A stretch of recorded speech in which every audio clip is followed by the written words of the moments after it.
The night they named Vanessa Okonkwo the Physician of the Year was the same night she stopped pretending her marriage was fine. The Chateau Laurier ballroom was the kind of room that made people stand a little straighter. Crystal chandeliers, white linen draped over round tables for 300. The Ottawa Children's Hospital Foundation held its annual gala here every November, which meant it was always bitter outside and warm in a way that made the cold feel worth it. Vanessa had attended for 6 years as a guest. Tonight she was the guest of honor. She stood near the entrance in a gown the color of burgundy wine, one hand resting on her evening clutch, the other accepting a glass of sparkling water from a passing waiter. 8 months ago she hadn't been sure she would be standing anywhere at all. The breast cancer diagnosis had come in March. Early stage, the oncologist said, which was meant to be reassuring. The surgery, the rounds of chemotherapy, the hair she lost and the weight that came and went in ways she couldn't predict. None of it had felt early stage while it was happening, but she had come through it. 6 weeks ago she had been cleared. Tonight was the first major event she had attended since returning to the OR, and her hands were steadier than anyone expected them to be. Terence had promised to arrive before the cocktail hour ended. His text at 6 o'clock said he was wrapping up a meeting in Canada, would be there by 7:30 at the latest. She had believed him without much thought. She had been doing that for years. She moved through the crowd slowly, accepting congratulations from colleagues she respected, and board members she had learned to tolerate. Near the bar she stopped to speak with Dr. Chukwemeka, her mentor since residency now retired, who held her hands in both of his and told her that her grandmother would have wept with pride. She smiled genuinely at that. Her grandmother had wanted her to become a lawyer. They had argued about it, lovingly for years, right up until the woman died. Vanessa became a surgeon anyway. She liked to think her grandmother had come around. At 7:45 she scanned the room for Terence.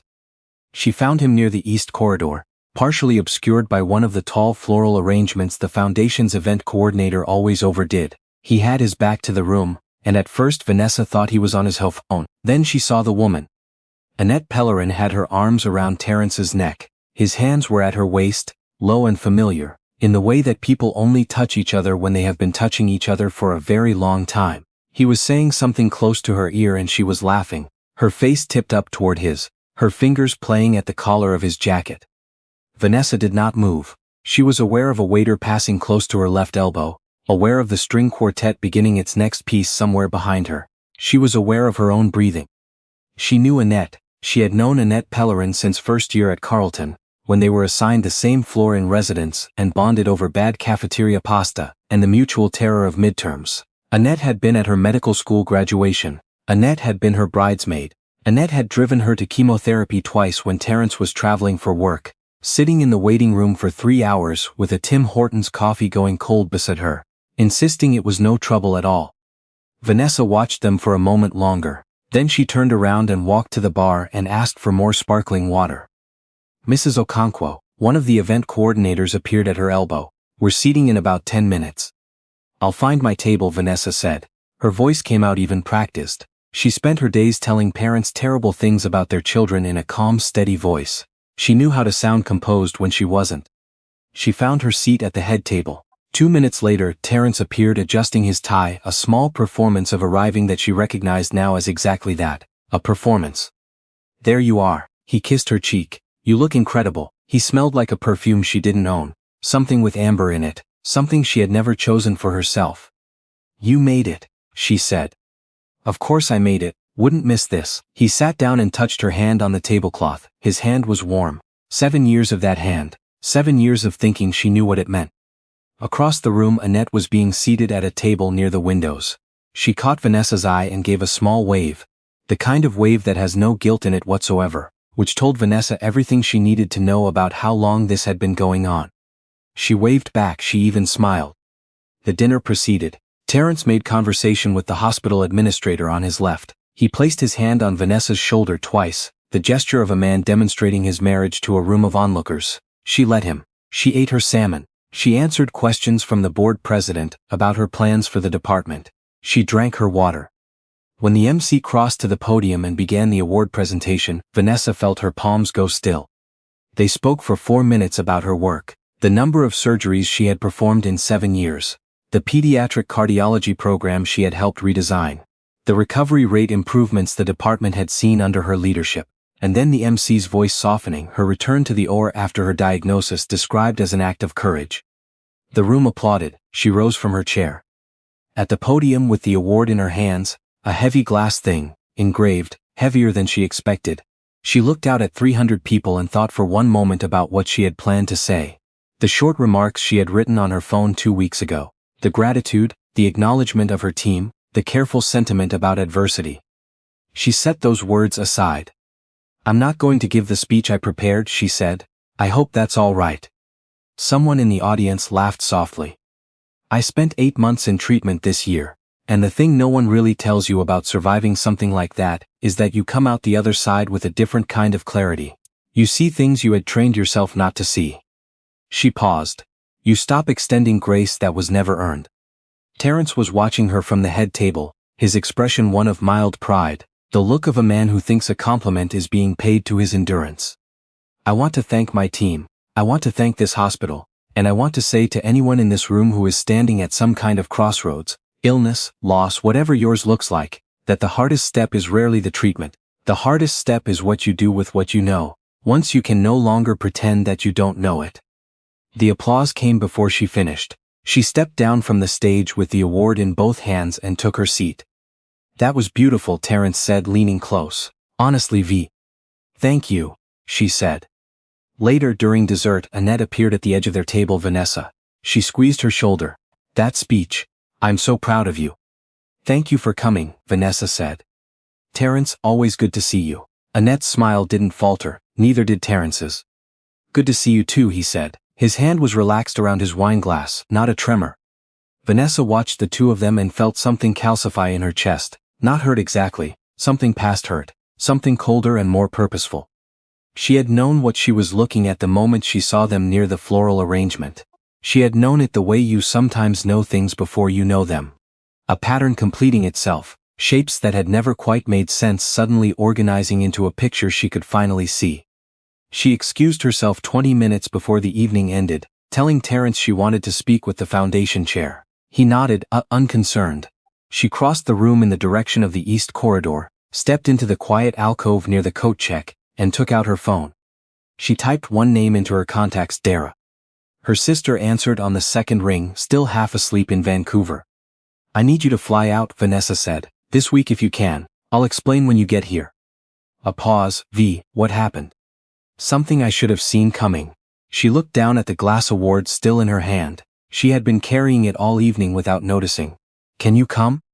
"I'm booking the flight right now." The ride home was quiet. Terence sat beside her and talked about the parking situation near the chateau, about a deal he was hoping to close before Christmas, about how good the salmon had been. She answered in half sentences. He didn't notice.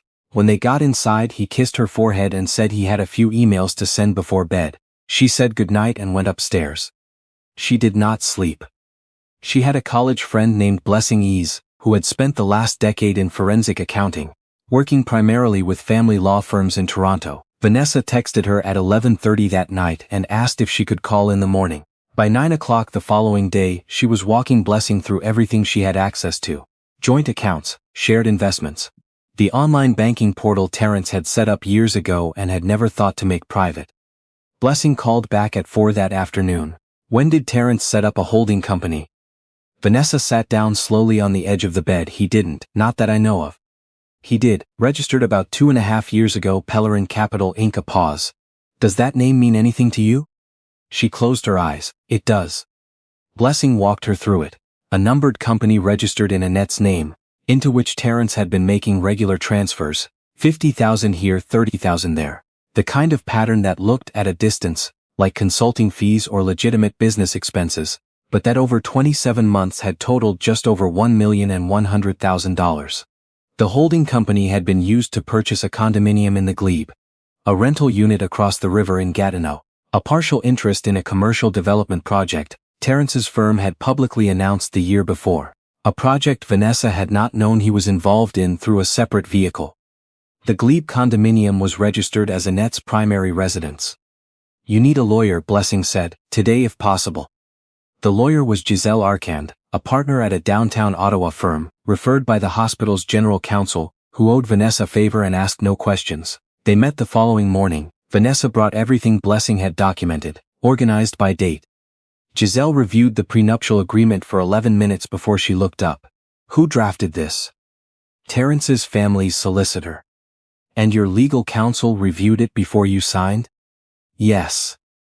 Giselle set it down on her desk with the careful certainty of someone who had just confirmed a very good hand. The infidelity clause here is extremely broad. If marital misconduct is established, affair, financial fraud, both of which you appear to have evidence of, you're entitled to 65% of the total value of marital assets accumulated during the marriage, his company equity, joint properties, investments. She paused. His family put this clause in to protect the premarital real estate holdings. They never considered that he might be the one to trigger it. Vanessa thought about that.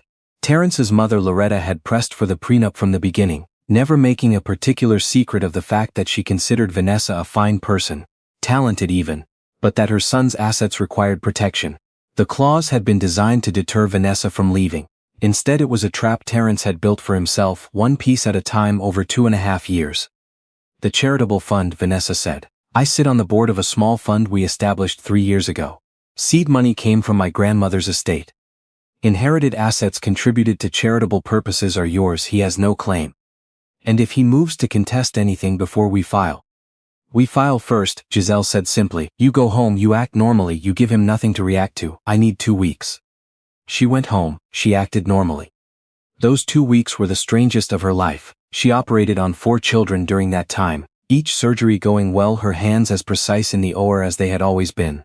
She attended a department meeting. She had dinner with Terrence twice, listening to him describe with enthusiasm a commercial development he was pursuing near Barhaven.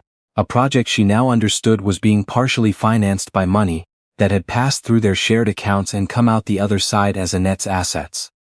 On the Sunday before she filed, he brought her tea in the sunroom and told her he was thinking they should talk about children. They had discussed it before her diagnosis and set it aside during treatment.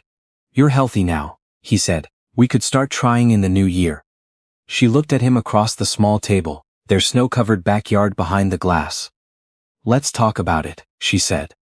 Dara arrived from Vancouver on a Tuesday. Vanessa told her everything over 2 hours, starting from the gala and working backward through the things she had pieced together. The trips she had taken at face value, the phone left face down on the kitchen counter, the small absences she had categorized as stress and long hours. Dara was quiet for a long time when Vanessa finished. While you were in chemo, Dara said.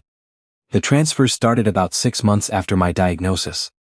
Dara set down her mug. Vanessa. I know.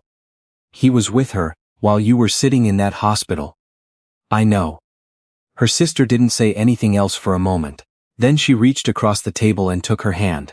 What do you need from me? Just be here for the next few days. Giselle's office called on a Thursday morning. They were ready.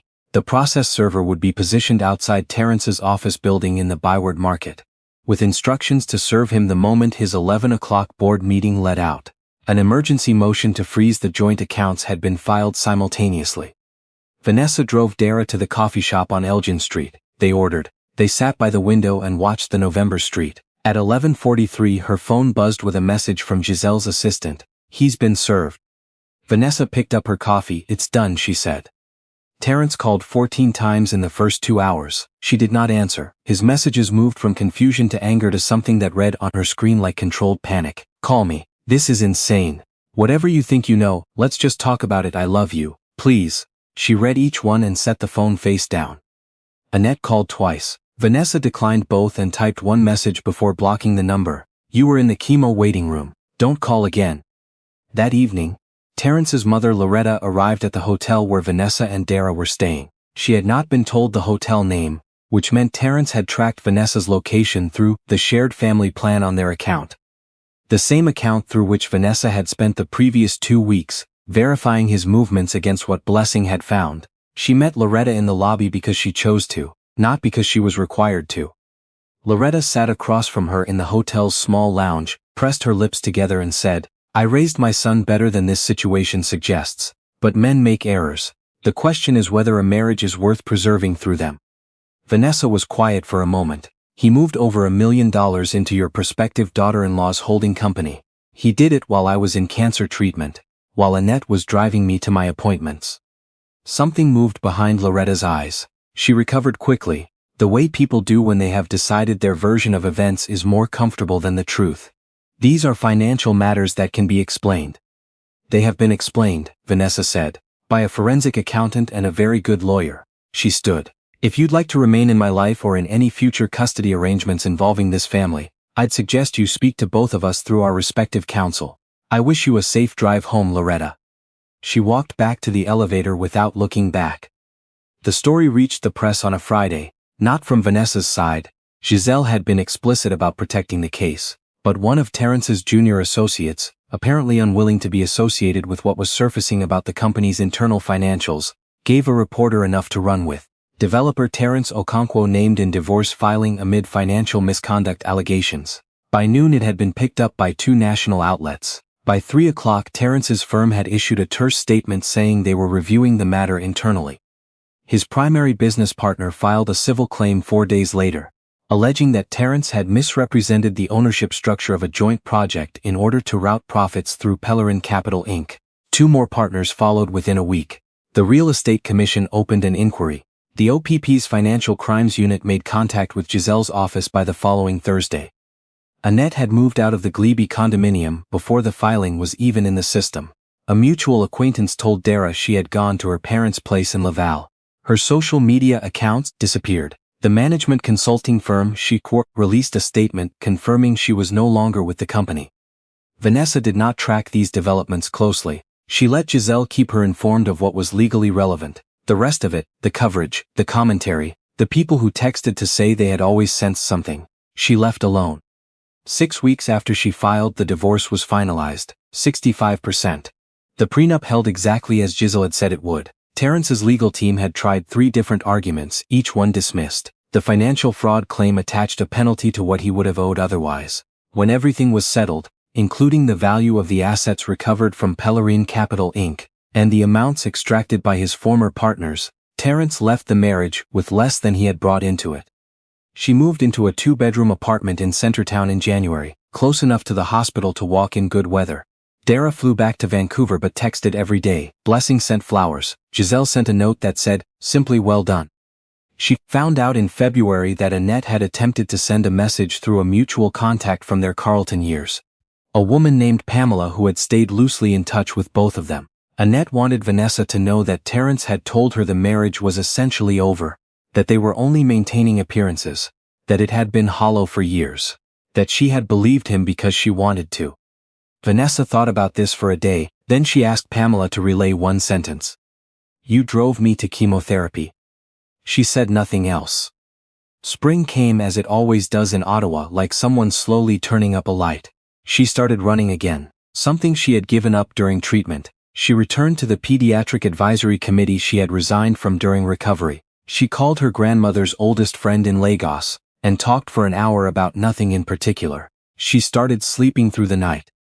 In April she began formalizing something she had been thinking about since January. During treatment she had sat in the oncology waiting room several times a week and noticed the same thing every time. Women there alone, no one holding their hand, no one to drive them home. Some were alone because their support networks were small. Some were alone because their marriages had not survived the diagnosis. A few, she suspected, had been making themselves small for so long that disappearing had felt like the only option remaining. She took a portion of her settlement and established a fund, practical targeted, transportation coverage during appointments, childcare assistance, a legal support line staffed by pro bono family lawyers, for patients navigating marriage breakdown while in active treatment. She named it after her grandmother. She called it the Adaora Fund. The launch event was at the hospital in September, small by design.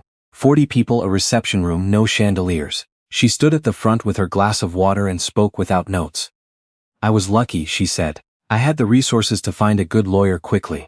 I had a friend who understood forensic accounting. I had a sister who flew across the country without being told why. Not everyone has those things when they need them most." She looked around the room. "That's what this fund is for, not luck. Access."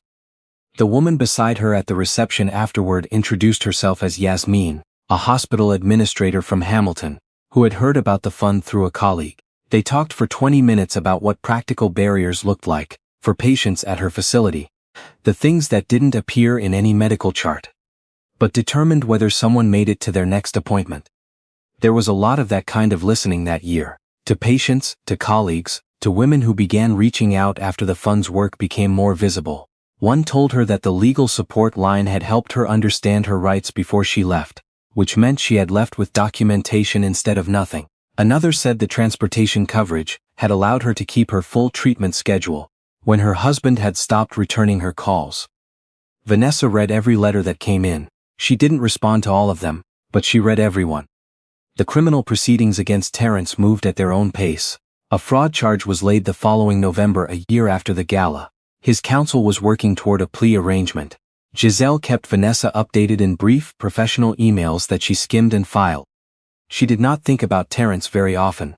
This surprised her at first. She had expected more grief, a longer, messier residue of anger. What she found instead was something like mild weather, the absence of turbulence. She had spent so long managing the low-grade tension of a marriage that was not what it appeared to be that its absence felt, eventually, like fresh air, like breathing without bracing for something. The following November, on the one-year anniversary of the gala, she attended the Foundation's annual dinner at the Chateau Laurier. This time as a board member, she wore navy. She sat with Dr. Chukwemeka and his wife and ate the salmon. They always served salmon, and raised a glass when the current physician of the year was announced. A trauma surgeon from the general who had spent the past 2 years redesigning the hospital's emergency triage protocol. The woman cried a little when she accepted the award. Vanessa clapped until her palms stung. On her way out, she passed the east corridor near the coat check, where the tall floral arrangement still stood, still overdone. She glanced at the space behind it. Empty this time. Just an alcove and a marble floor and the sound of 300 people enjoying their dinner. She kept walking. Outside, the November air came at her sharp and clean. The Rideau Canal glittered 2 blocks away, lit the same as it had been for as long as she could remember. She stood on the stone steps for a moment before her car arrived, her breath visible in the cold, her hands steady. She had operated on a 4-year-old that morning, a cardiac repair that had gone precisely as it needed to go. She had called the mother from the scrub room after, and listened to the woman cry on the other end of the line, not from grief this time but from relief. Vanessa had said what she always said. She did great, she's going to be fine. She had meant it as she always did. She meant most things she said now. That was the thing no one ever told you about the aftermath of betrayal. That the first person you stopped lying to was yourself, and that everything else, the strength, the clarity, the steadiness, followed from that. The car appeared at the bottom of the steps. She descended slowly, her hand trailing the stone railing, and got in without looking back at the chateau's lit windows, at the chandeliers casting their gold out through the November dark. She had somewhere to be. She had work that mattered, and people who were counting on her to show up, and a life she had built herself from the point where the old one ended. That was more than enough. That was everything.